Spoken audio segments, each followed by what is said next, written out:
प्यारे बच्चों, आप सभी को मेरा नमस्कार। आज हम लोग बात करेंगे exercise 1.2 sets class 11th NCERT mathematics. तो इसका इंट्रोडक्शन हम लोग ऑलरेडी डिस्कस कर चुके हैं। अगर आपने इंट्रोडक्शन पार्ट इसका नहीं देखा है तो प्लेलिस्ट में जाके हमारे इसी चैनल पे इंट्रोडक्शन डला हुआ है, आप वहां पे देख सकते हैं। तो आइए स्टार्ट करते हैं एक्सरसाइज 1.2। तो फर्स्ट क्वेश्चन कह रहा है आपका, question number 1, which of the following are examples of null set. Question first is here, which of the examples of null set. इनमें से कह रहा है कौन सा नल सेट है, यानी कि एम्प्टी सेट है। तो फर्स्ट पार्ट हमें दिया गया है, कह रहा set of odd natural number, set of odd natural number divisible by 2, divisible by set of odd natural number. Odd natural number जो 2 से डिविजिबल है, तो क्या ये एम्प्टी सेट है? तो आप ध्यान देंगे यहां पे कह रहा ऑड नेचुरल नंबर, क्या कोई ऑड नंबर 2 से डिवाइड होता है? तो आप कहेंगे नहीं होता। अगर कोई ऑड नेचुरल नंबर 2 से डिवाइड नहीं होता तो इसका मतलब ये हुआ कि एक एम्प्टी सेट है, क्योंकि यहां एक भी एलिमेंट हम लोग नहीं लिख पाएंगे। एम्प्टी सेट का मतलब क्या है? जिसमें एक भी एलिमेंट ना हो। नल सेट क्या है? एम्प्टी सेट, वाइड सेट एक ही चीज होता है। तो आप यहाँ पे समझ जाएंगे। अगर इंट्रोडक्शन आप नहीं देखा है तो वहां पे जाके देख सकते हैं, वहां हमने सब कुछ बताया है। Null set, empty set, void set, ये सब एक ही नाम है, सिमिलर है, सिनोनिम है एक दूसरे के। तो अगर जितने भी ऑड नेचुरल नंबर है वो तो 2 से डिवाइड होंगे नहीं। इसका मतलब यहाँ एक भी ऐसा नंबर नहीं होगा जो आपका ऑड हो और 2 से डिवाइड हो, यानी कि 2 से डिविजिबल हो। तो इसका मतलब ये क्या हुआ, ये हमारा एक एम्प्टी सेट है। तो इसका आंसर लिखेंगे यहां पे सॉल्यूशन हम, it is a empty set. It is a empty set because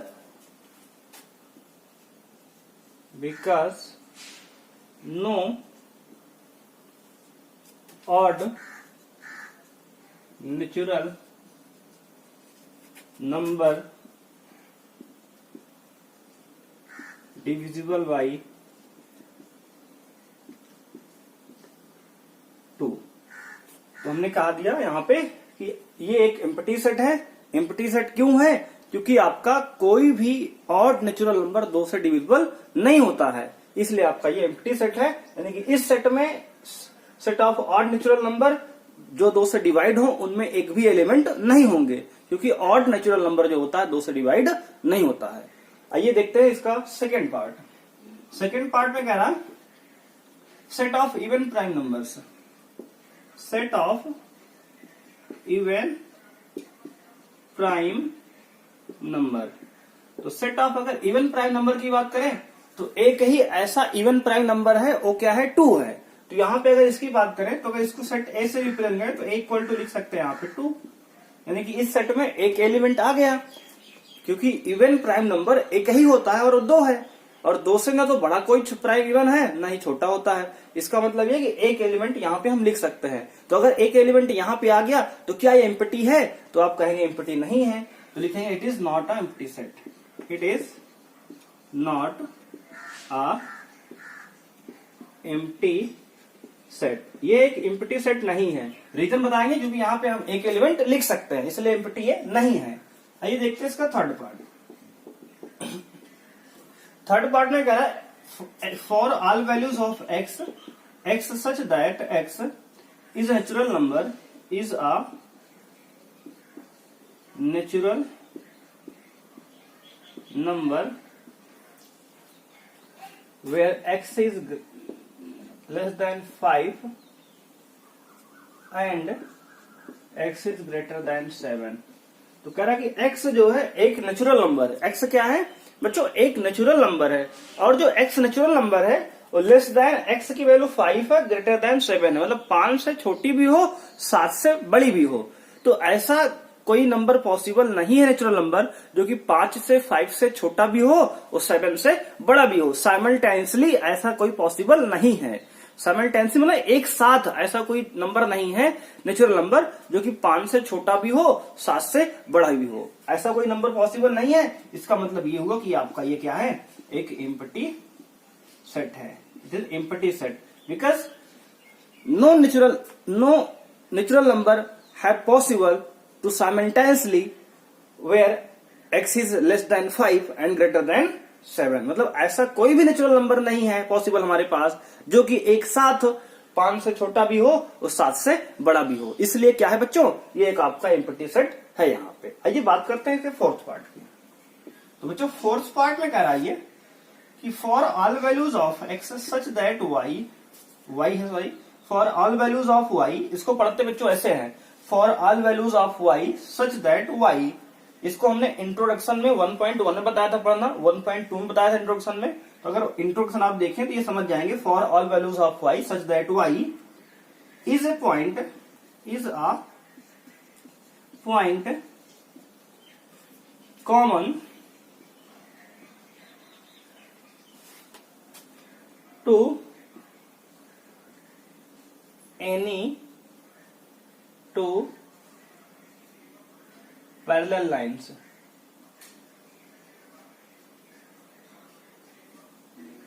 कह रहे हैं कि दो पैरेलल लाइन है, उसमें जो y है एक कॉमन पॉइंट है। अगर मान लो दो पैरेलल लाइन हमने बना दिया, एक लाइन ये हमारी है, दूसरी लाइन ये है, तो अगर ये दो पैरेलल लाइन है तो क्या बच्चों इनमें कोई कॉमन पॉइंट होगा? तो आप कहेंगे कि पैरेलल लाइंस में सर कोई भी कॉमन पॉइंट नहीं होता। अगर ये दो पैरेलल लाइन है, इनमें कोई भी कॉमन पॉइंट नहीं है, इसका अर्थ ये हुआ कि ये एक एम्प्टी सेट है। कि क्योंकि ये हमारा सवाल कह रहा है कि y such that y is a point, मतलब एक यहाँ पे पॉइंट है जो कि common to any two parallel line. तो इन दो पैरेलल लाइन में एक कॉमन पॉइंट y है, तो यहाँ पे अगर कॉमन पॉइंट होगा इसका मतलब ये दूसरे को इंटरसेक्ट करती है एक दूसरे को। अगर कोई भी y जो है एक कॉमन पॉइंट इस लाइन पे होगा तो इसका अर्थ ये हुआ कि ये दोनों एक दूसरे को इंटरसेक्ट करेंगी, तभी तो कॉमन पॉइंट आएगा। आपने क्लास 10 में पढ़ा था इंटरसेक्टिंग लाइन, वहां वन कॉमन पॉइंट होता है, इस तरीके से बनती है। लेकिन लाइन हमारी ऐसी तो है नहीं कि एक दूसरे को इंटरसेक्ट करती तो एक कॉमन पॉइंट यहां बन जाता। लेकिन यहाँ पे जो पैरेलल है, अगर दो पैरेलल लाइन है इसका मतलब ये दोनों आपस में इंटरसेक्ट नहीं कर रही। अगर ये दोनों एक दूसरे को इंटरसेक्ट नहीं कर रही, इसका सीधा सा मतलब ये हुआ कि ये क्या है, एम्प्टी सेट है। तो लिखेंगे it is also empty set. Empty set reason लिखेंगे आप, because parallel line do not intersect at any point, यानी पैरेलल लाइन एक दूसरे को कभी इंटरसेक्ट नहीं कर सकती, इसलिए ये एम्प्टी सेट है। यानी यहाँ y के कोई भी ऐसा पॉइंट नहीं अवेलेबल है जो यहाँ पे दोनों में कॉमन हो, दोनों पैरेलल लाइन में। ठीक है ना, आपको उम्मीद है बच्चों ये क्वेश्चन समझ में आ गए होंगे। तो आइए बढ़ते हैं क्वेश्चन नंबर 2 की ओर। उसके पहले आप क्वेश्चन को नोट करेंगे, वीडियो को पॉज करके क्वेश्चन को आप नोट करेंगे। आइए देखते हैं क्वेश्चन नंबर 2। आइए बच्चों बात करते हैं क्वेश्चन नंबर 2 की। क्वेश्चन नंबर 2 कह रहा है बच्चों, which of the following sets are finite और infinite? Which of the following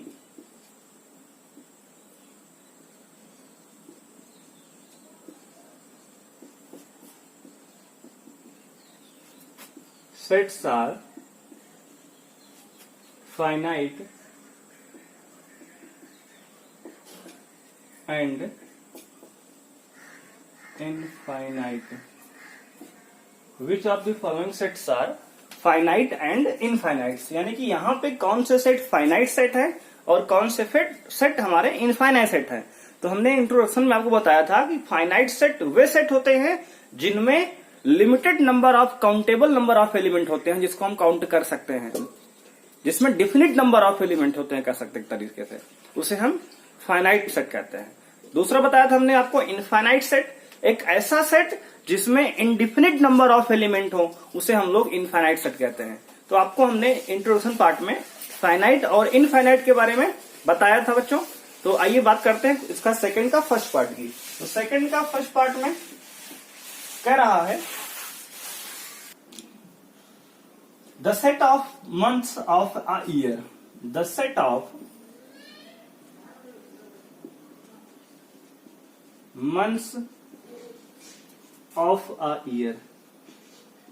बच्चों the set of months of year, एक वर्ष में जितने महीने होते हैं उनका सेट की बात कर रहे हैं। कह रहा है फाइनाइट है कि इनफाइनाइट है।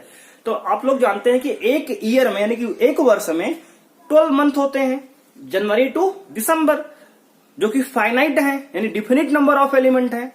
तो ये हमारा क्या हो गया, फाइनाइट सेट है, because it has only 12 elements. क्योंकि यहाँ पे मंथ्स ऑफ ईयर क्या है, 12 एलिमेंट्स हैं, जो कि फाइनाइट है। तो लिखेंगे it is a finite set. तो it is a finite set because it have only 12 element. ये आपको यहां पे लिखना होगा, ठीक है ना, लिख लेंगे बच्चों। तो the set of months of a year यानी कि किसी एक वर्ष के महीनों का सेट जो है वो फाइनाइट है कि इनफाइनाइट है मंथ्स का। तो आप कहेंगे it is a finite set because it have only 12 element. ये फाइनाइट है क्योंकि यहां पे केवल 12 एलिमेंट है, जो कि डिफिनिट नंबर ऑफ एलिमेंट्स है, so it is finite. Okay, so next we proceed to the second part of second question. The second part is 1, 2, set में दिया आपको 1, 2, 3, डैश डैश डैश, ये आपको इन्फिनिटी तक नंबर गए हैं। अगर ये 3 डैश का मतलब ये होता है, 3 डैश का मतलब क्या है बच्चों, 3 डैश का मतलब ये होता है अगर 3 पॉइंट आपके कॉपी में लगे हैं तो इसका मतलब ये नंबर इन्फिनिटी तक गए हैं। कहां तक गए हैं बच्चों, इन्फिनिटी तक गए हैं। तो अगर हम आपसे पूछे क्या ये एक सेट फाइनाइट है कि इनफाइनाइट है, तो आप कहेंगे ये सारे नेचुरल नंबर को शो कर रहा है, क्योंकि नेचुरल नंबर हमारे 1 से शुरू होते हैं और इन्फिनिटी तक जाते हैं। इसका मतलब ये सारे नेचुरल नंबर हैं, set of all natural number. अगर इसको हम सेट बिल्डर फॉर्म में लिखें तो यह क्या है, ये लिखा है set of all natural number. अगर ये set of all natural number है तो आपके पास जो नेचुरल नंबर है बच्चों इनफाइनाइट नेचुरल नंबर है, तो आपका ये जो सेट हो जाएगा वो क्या है, एक इनफाइनाइट सेट है। It is a infinite set because it have infinite number of element या it have indefinite number of element, क्योंकि set of natural number is a indefinite number of element, क्योंकि इसके पास क्या है, इनडिफिनिट नंबर ऑफ एलिमेंट है that are not to be countable, जिसको हम काउंट नहीं कर सकते हैं, इनडिफिनिट नंबर ऑफ एलिमेंट होंगे, इसलिए इसे हम कहेंगे इनफाइनाइट सेट है। आइए बच्चों बात करते हैं थर्ड पार्ट पे। तो थर्ड पार्ट में कह रहा है बच्चों आपसे, यहाँ पे 1 to 100 नेचुरल नंबर है, 1, 2, 3 डैश कर दिया यहाँ पे 99 लास्ट में और लास्ट में 100।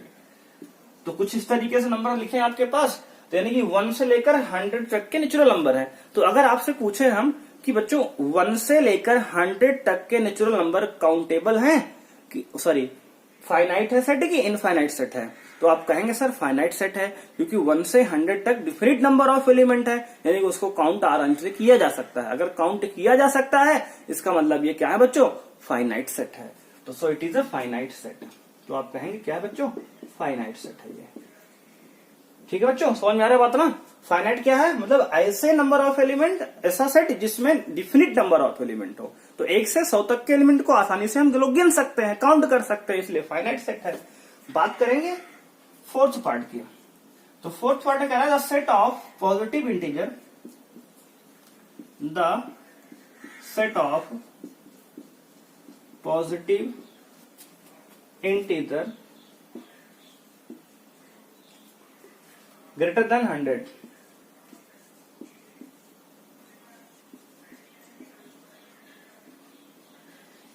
हंड्रेड से बड़े पॉजिटिव इंटीजर का सेट।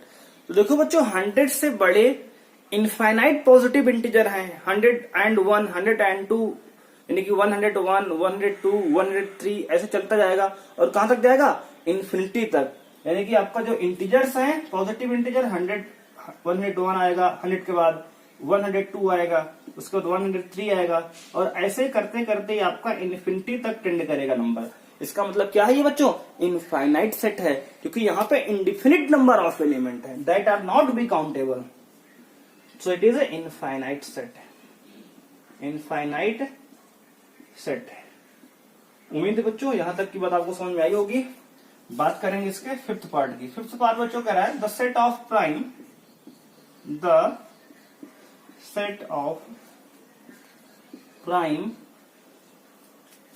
Numbers less than 99। तो बच्चों कह रहा है set of prime numbers less than 99, 99 से छोटे प्राइम नंबर लिख के दिखाने बच्चों। तो प्राइम नंबर हमारा कहां शुरू होता है बच्चों? तो प्राइम नंबर हमारा 2 से स्टार्ट होगा, 2 होगा, 3 होगा, 5 होगा, 7 होगा, 11 होगा, ऐसे करते करते कहां तक जाएगा बच्चों? 97 तक। 97 आपका लास्ट प्राइम नंबर होगा, 99 के पहले कह रहा है। तो बच्चों कहो ये फाइनाइट है कि इनफाइनाइट है? तो आप कहेंगे सर आपका ये 2 से स्टार्ट हो रहा है और बीच में गैप भी नंबर के हैं और 99 पे समाप्त भी हो रहा है, इसका मतलब ये फाइनाइट है क्योंकि यहाँ डिफिनिट नंबर ऑफ एलिमेंट है। So it is finite set. अगर बच्चों यहाँ पे डिफिनिट नंबर ऑफ एलिमेंट है इसका मतलब ये हुआ कि आपका ये फाइनाइट सेट है। तो इस तरीके से आपका क्वेश्चन नंबर 2 यहाँ पे कंप्लीट होता है। तो आपको यहाँ पे केवल फाइनाइट और इनफाइनाइट सेट के बारे में जानकारी देनी थी जो कि आप हम लोग कर चुके हैं सॉल्व। तो आइए देखते हैं बच्चों क्वेश्चन नंबर 3। क्वेश्चन नंबर 3 की बात करेंगे बच्चों। अगेन ये फाइनाइट और इनफाइनाइट हमें सेट यहाँ पे बताना है।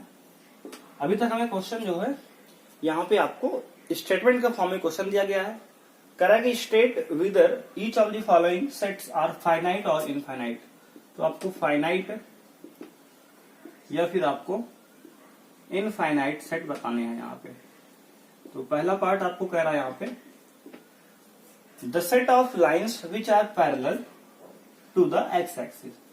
The set of lines which are parallel to the x axis। Set of lines which are parallel to the x axis मतलब ऐसी लाइन्स का सेट जो एक्स एक्सिस के पैरेलल हो। अगर आपका फाइनाइट है कि इनफाइनाइट है? तो अगर बच्चों इसको कोऑर्डिनेट सिस्टम यहाँ पे बनाए हम तो इस तरीके से हमारा कोऑर्डिनेट सिस्टम बनेगा। This is x axis, this is x dash and negative y dash, this is y axis.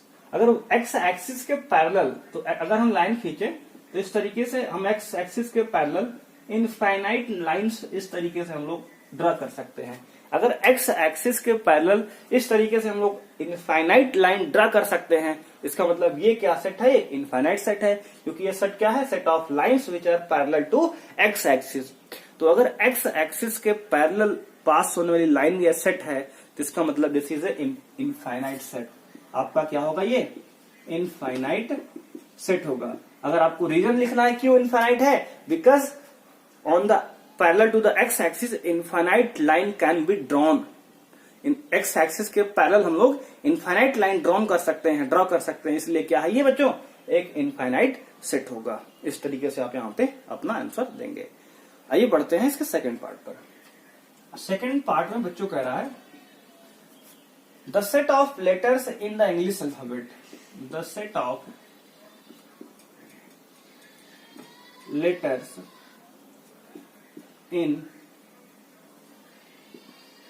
English alphabet. English alphabet में आने वाले लेटर। तो अगर आपसे कहें कि इंग्लिश अल्फाबेट में कितने लेटर आते हैं तो number of letter in English alphabet, number of element in English alphabet कितने होते हैं बच्चों? तो आप कहेंगे 26 सर होते हैं। अगर इंग्लिश में 26 लेटर होते हैं, इस अल्फाबेट होते हैं, इसका मतलब ये कि फाइनाइट सेट हुआ, देखिए फाइनाइट नंबर ऑफ एलिमेंट है, डिफिनिट नंबर ऑफ एलिमेंट है, so it is finite set. तो आपका ये क्या हो जाएगा? फाइनाइट सेट आपका ये हो गया।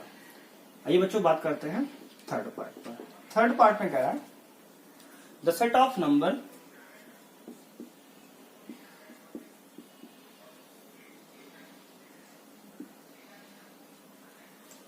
set of numbers which are multiple of 5।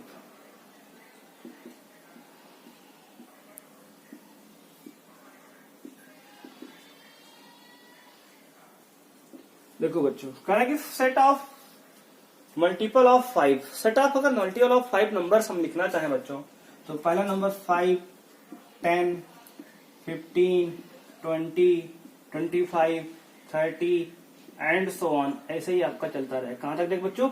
Infinity तक जाएगा। इसका मतलब इसमें आपके इनडिफिनिट नंबर ऑफ एलिमेंट हैं जिसे हम काउंट नहीं कर सकते। अगर इस नंबर को हम काउंट नहीं कर सकते मल्टीपल ऑफ 5 को, तो इसका अर्थ ये हुआ सीधे सीधे कि आपका ये एक इनफाइनाइट सेट है। तो बच्चों क्या है? ये एक इनफाइनाइट सेट है, इनफाइनाइट सेट है because it have indefinite number of element that are can not be countable, जिसको हम लोग काउंट नहीं कर सकते। तो ये बच्चों बात करते हैं इसके फोर्थ पार्ट की। तो फोर्थ पार्ट बच्चों कह रहा है the set of animals living on the earth, the set of animal living on the earth, यानी कि अर्थ पे जितने भी एनिमल हैं उनका सेट। तो देखो बच्चों, जैसे आपसे कहे हैं कि इंडिया की पॉपुलेशन कितनी है, तो आप कहेंगे सर अभी जिस तरह वीडियो बन रहा है, जो भी डाटा हमारे पास है उसमें लगभग 1 करोड़ 30 लाख 130 करोड़ यानी कि 125 करोड़ के आस 130 करोड़ हमारी जनसंख्या भारत की इंडिया की है, 130 करोड़। तो अगर कहें क्या काउंटेबल है, तो बिल्कुल काउंटेबल है सर। अगर हम कहें सर कि पाकिस्तान कितनी जनसंख्या है, पॉपुलेशन है, तो आप कहेंगे बिल्कुल काउंटेबल है ये। तो वैसे ही जितने भी एनिमल हैं कहाँ पे? अर्थ पे, वो भी क्या है? काउंटेबल हैं, उनको काउंट हम लोग कर सकते हैं। भले ही ये डाटा बहुत बड़ा हो जाए, भले ही डाटा ये बहुत बड़ा हो जाए, लेकिन हम लोग उसको काउंट कर सकते हैं। इसका मतलब ये क्या है बच्चों? ये एक फाइनाइट सेट है, यानी कि पॉपुलेशन का जो एनिमल का सेट है अर्थ पर वो फाइनाइट होगा, क्योंकि वहां पे आप काउंट कर सकते हो। जैसे हम लोग पॉपुलेशन इंडिया की पर्सन यानी कि ह्यूमन की पॉपुलेशन काउंट कर सकते हैं, वैसे ही हम एनिमल की पॉपुलेशन भी काउंट कर सकते हैं अर्थ पे। इसका मतलब आपका ये क्या होगा? एक फाइनाइट सेट होगा। तो it is a finite set, क्योंकि यहाँ पे हम पॉपुलेशन को बच्चों काउंट कर सकते हैं, इसलिए आपका ये फाइनाइट सेट होगा। अब इसके फिफ्थ पार्ट और लास्ट पार्ट की बात करेंगे, थर्ड का। The set of circle passing through the origin, the set of circle passing through the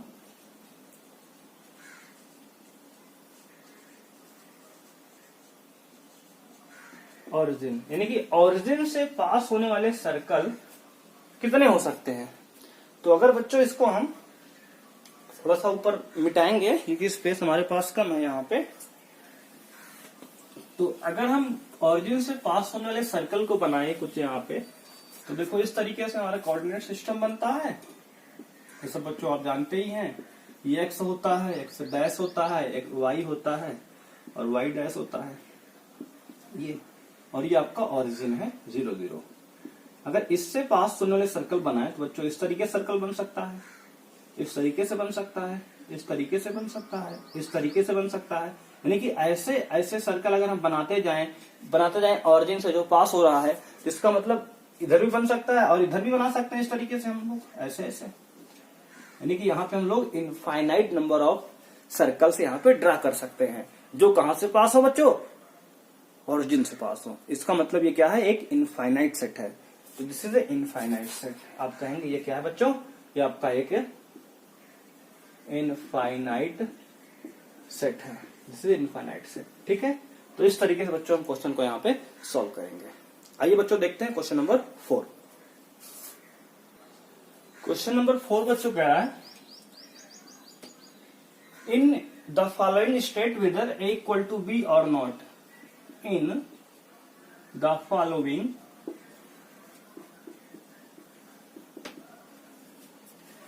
state whether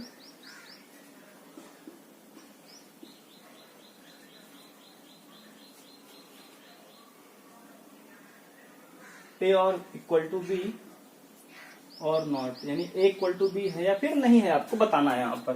तो फोर्थ का फर्स्ट पार्ट में दिया है ए इक्वल टू सेट और b इक्वल टू दिया है, तो a की वैल्यू दिया है a b c d a, और एलिमेंट यहाँ स्मॉल में ही है तो a b c d ये दिया है, और सेट b में दिया है हमें d c b a set b। अगर हम बात करें क्या ये सेट a और सेट b इक्वल है, तो इक्वल सेट बच्चों कब होता है, तो हमने इंट्रोडक्शन बताया था जब एक सेट a और सेट b में दोनों में इक्वल यानी कि बिल्कुल एग्जैक्ट सेम एलिमेंट हो। अगर सेट a में जो एलिमेंट है बिल्कुल वही एलिमेंट सेट b में है तो आपका a और b क्या होगा, इक्वल सेट होगा। अगर हम बात करें a सेट में तो a से लेकर d तक के अल्फाबेट है। अगर हम बात करें b सेट में तो यहाँ भी a b c d यानी कि a से लेकर d तक के ही एलिमेंट हैं। इसका मतलब ये हुआ बच्चों ये सेट जो है a और b क्या है, इक्वल है। a इक्वल टू b हमारा ये है यहाँ पे, ठीक है ना बच्चों। इस तरीके से यहाँ पे करेंगे। क्वेश्चन सेकंड यहाँ कह रहा है, सेकंड पार्ट इसका a इक्वल टू दिया है 4 8 12 16 और आपका b सेट में दिया है यहाँ पे 8 4 16 18। अब देखो बच्चों यहाँ पर 4 8 12 16 है, यहाँ पे 4 है तो यहाँ भी 4 है, यहाँ 8 है यहाँ 8 है, यहाँ 16 है यहाँ 16 है, लेकिन यहाँ आपका 12 है और आपका यहाँ पे 18 है। ये एलिमेंट मैच नहीं कर रहे हैं। इसका मतलब ये हुआ सी से बच्चों कि a is not equal to b, यानी कि एक एलिमेंट के ना मिलने से इक्वल नहीं है आपका। क्योंकि अगर इक्वल सेट तभी होगा बच्चों जब a सेट और b सेट में बिल्कुल क्या हो, एग्जैक्ट नंबर ऑफ एलिमेंट हो। हालांकि ये इक्विवेलेंट सेट है, आपको हमने इंट्रोडक्शन बताया था equivalent set. Two sets are said to be equivalent if equal number of element. अगर हमें इक्वल एलिमेंट नंबर है, जैसे इसमें 4 एलिमेंट है, सेट ए में 4 एलिमेंट है, सेट बी में 4 एलिमेंट है, तो आपका ये इक्विवेलेंट सेट है, बट आपका ये इक्वल सेट नहीं है क्योंकि यहाँ पे एग्जैक्ट सेम नंबर एलिमेंट नहीं है। ठीक है ना, आप समझ गए, उम्मीद है आपको हमको।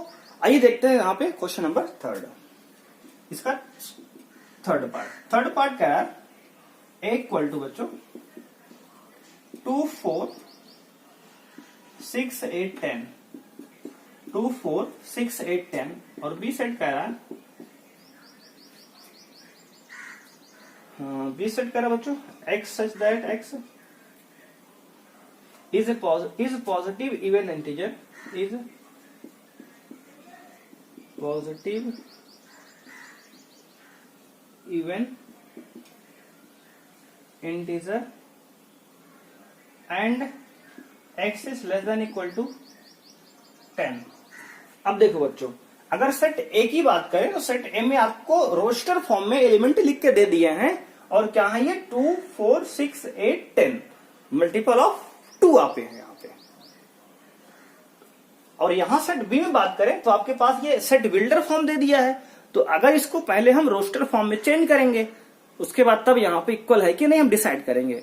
तो सबसे पहले इक्वल हम इसको अगर हम रोस्टर फॉर्म में लिखें तो b इक्वल टू लिख सकते हैं for all values of x such that x is a positive even integer where x is less than equal to 10, यानी कि पॉजिटिव इवन इंटीजर है। अगर ये बच्चों पॉजिटिव इवन इंटीजर है तो आपका शुरू होगा ये 2 से, तो 2 होगा 4 होगा 6 होगा 8 होगा और 10 होगा, क्योंकि लेस देन इक्वल टू 10 यानी 10 या 10 से छोटा लिखना है, इंटीजर इवन हो और 10 या 10 छोटा। और बच्चों ध्यान देना ये पॉजिटिव कहा, अगर ये केवल इवन इंटीजर कहता तो हम लोग क्या लिखते हैं, यहाँ 0 भी इंक्लूड कर लेते, लेकिन 0 क्या है, नाइदर नेगेटिव नॉर पॉजिटिव, लेकिन इसने कहा पॉजिटिव लिखना है, इसलिए बच्चों ने 0 को नहीं लिया है। आप 0 की क्यों नहीं लिए, क्योंकि 0 is neither negative nor positive, और यहाँ पे हमें कह रहा है कि पॉजिटिव इंटीजर लेना है, इसलिए हमने 0 को इंक्लूड नहीं किया। अगर अब बात करें हम कि क्या सेट ए और सेट बी इक्वल है बच्चों, तो आप बिल्कुल कहेंगे हाँ सर सेट ए और सेट बी इक्वल आराम से हमको दिख रहे हैं। तो इस तरीके से सेट और ए बी क्या है, इक्वल है। बात करेंगे इसके फोर्थ पार्ट की, तो बच्चों फोर्थ पार्ट में कह रहा है ए इक्वल टू, यहाँ पे सेट बिल्डर फॉर्म दे दिया for all values of x such that x is A multiple of 10, ये 10 के मल्टीपल है। और सेट यहाँ बी में दिया बच्चों हमें, बी में कह रहा है कि 10 15 20 25 और 30 एंड सो ऑन, इन्फिनिटी तक गया सीरीज ये।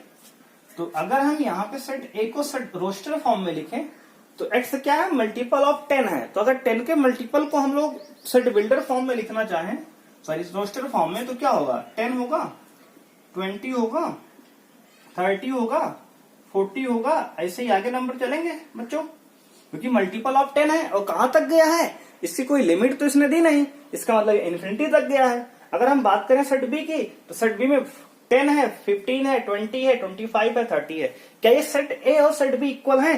तो बच्चों आप अगर ध्यान से देखेंगे यहाँ पे, तो यहाँ 10 के बाद 20 है और यहाँ 10 के बाद 15 बीच में है, यानी कि 5 का मल्टीपल यहाँ पे स्टार्ट रिपीट हो रहा है, पहला मल्टीपल छोड़कर 5, 10, 15, 20, 25, 30, ठीक है ना। तो इसका मतलब ये हुआ बच्चों, ये आपका ये जो नंबर है और ये जो सेट है, ये दोनों सेट इक्वल नहीं है, क्योंकि यहाँ पे इक्वल एलिमेंट नहीं है आपके। यहाँ 10 के बाद 10 पहला एलिमेंट, दूसरा 20 आ गया, और यहाँ दूसरा 15 है, 15 के बाद 20 है, उसके बाद यहाँ 20 है, उसके बाद यहाँ 20 है, 20 के बाद यहाँ 30 आ रहा है, तो वहां पे आपका 25 ही आ रहा है, उसके बाद 30 आ रहा है। इसका मतलब इसमें ज्यादा एलिमेंट होंगे और इसमें कम एलिमेंट होंगे। इसका मतलब इक्वल भी नहीं है और इक्विवेलेंट भी नहीं है।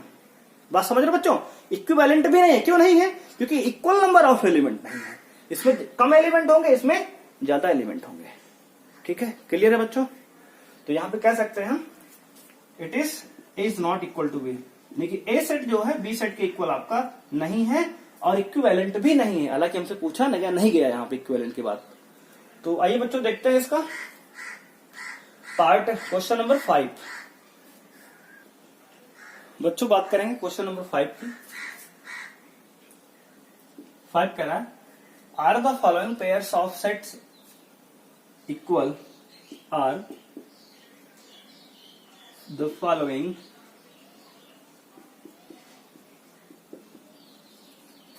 pairs of sets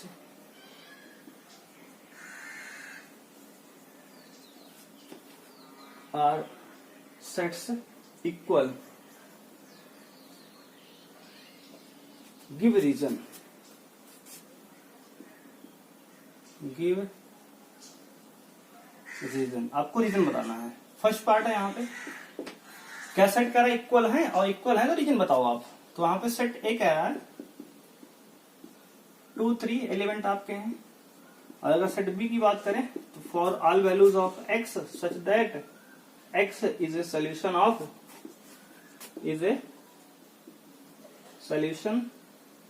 of x square plus 5x plus 6 equal to 0। तो आपका यहाँ पे एक क्वाड्रेटिक इक्वेशन दिया गया है और यहाँ आपको 2 और कामा 3 दिया गया है। अगर हम इस क्वाड्रेटिक इक्वेशन को बच्चों फैक्टराइज करेंगे x square plus 5x plus 6 को इक्वल टू 0 को, तो क्या आएगा देखो यहाँ पे। तो अगर यहाँ मिडिल टर्म स्प्लिटिंग लगा दें तो ये वहां पे कुछ नहीं, तो यहाँ 1 मान सकते हैं, तो 6 1 जा 6, AC का मल्टीप्लाई ये A और ये C के प्लेस पे। स्टैंडर्ड इक्वेशन अगर ax square plus bx plus c से कंपेयर करें तो a के प्लेस पे 1, c के प्लेस पे 6 है, यानी कि ac का मल्टीप्लाई 6 आया। तो दो नंबर का मल्टीप्लाई अगर 6 है तो हमें इसे दो ऐसे फैक्टर में इसको ब्रेक करना है जिनका एडिशन या सब्ट्रैक्शन कितना है, 5 है, और मल्टीप्लाई करने पे 6 है। तो आप कहेंगे वो नंबर है सर 3 और 2, यानी 3 2 जो मल्टीप्लाई करेंगे 6 होगा और 3 प्लस 2 ऐड करेंगे 5 हो जाएगा। तो इसको हम लोग लिख सकते हैं x square plus 3x plus 2x plus 6 equal to 0। बच्चों आपको ये तो फैक्टराइज करना आता ही होगा, तो यहाँ से x प्लस 3 आ जाएगा और यहाँ 2 कॉमन लेंगे तो x प्लस 3 आ जाएगा, और अगर दोनों में x प्लस 3 कॉमन लेंगे तो आपका एक ब्रैकेट में आएगा x प्लस 2 इक्वल टू 0। अगर दो नंबर का मल्टीप्लाई बच्चों अगर 0 है तो इसका मतलब ये हुआ, ये तो ये 0 के बराबर होगा, ये तो आपका ये 0 के बराबर होगा। तो यहाँ पे if x plus 3 equal to 0 then x equal to minus 3, if x plus 2 equal to 0 then x equal to minus 2। तो x की वैल्यू जो आई -3 और -2 आ गई। तो यहाँ जो बच्चों भी सेट बी के एलिमेंट आ गए वो आ गए -3 कामा -2। तो सेट ए में क्या है बच्चों 2 कामा 3 है। तो क्या बच्चों ये इक्वल है, तो आप कहेंगे बिल्कुल नहीं है सर। क्यों नहीं है, क्योंकि यहाँ पे एग्जैक्ट सेम एलिमेंट नहीं है, नंबर ऑफ एलिमेंट सेम है, बल्कि 2 एलिमेंट यहाँ 2 एलिमेंट यहाँ, मतलब ये इक्विवेलेंट सेट है लेकिन इक्वल सेट नहीं है। तो लिखेंगे set A is not equal to set B because set A and set B are not exact same element, they are different each other। ठीक है, स्टेटमेंट आप लिख लेंगे अपने से।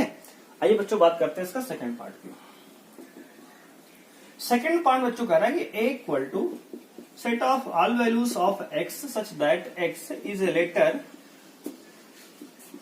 ए letter of word follow.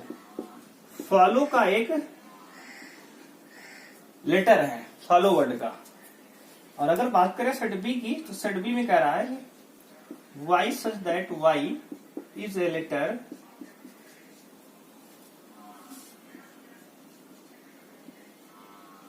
Of the word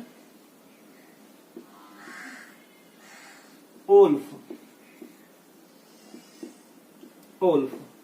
तो अगर बच्चों यहां पे दोनों सेट बिल्डर फॉर्म में सेट दिए गए हैं, अगर इनको हम रोस्टर फॉर्म में लिखें तो कैसे लिखेंगे? तो आप कहेंगे ए इक्वल टू सर बनेगा ये फॉलो को, अगर हम यहाँ पे रोस्टर फॉर्म में लिखे तो यहाँ पे सिंगल एलिमेंट को एक एक बार लिखेंगे सर, डबल को भी एक बार ही लिखेंगे। यानी कि एफ एक बार है, ओ यहाँ पे दो बार है तो ओ को एक बार लिखेंगे, कॉमा लगाएंगे बीच में।